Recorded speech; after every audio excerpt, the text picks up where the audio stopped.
In this video, we are going to see how to fix BCO ETL warn 301. Service has detected a problem in data extraction in capacity optimization. If you say this BCO ETL warn 301 error message in your vCenter extractor ETL, or if you see this message in the vCenter extractor ETL log, and then if the ETL does not write anything, then it means that there is a thread timeout period issue. We can resolve this by getting into the vCenter ETL, the problematic one. So we'll go into the administrator, ETL and system task, ETL task, and here we'll search with vCenter.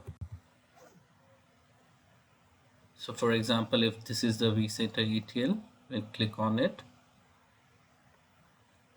and then we'll click on run configuration.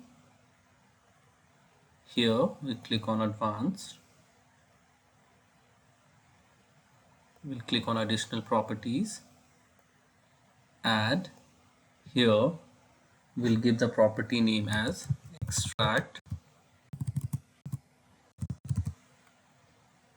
dot vmware dot timeout dot period,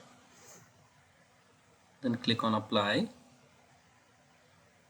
Here we'll give the value as 1800, and then we'll click save. Once it's saved, we have to click on stop button to stop the vCenter ETL, and then again we have to click on start active configuration to start this ETL to effect the changes. Thank you for watching and have a great day.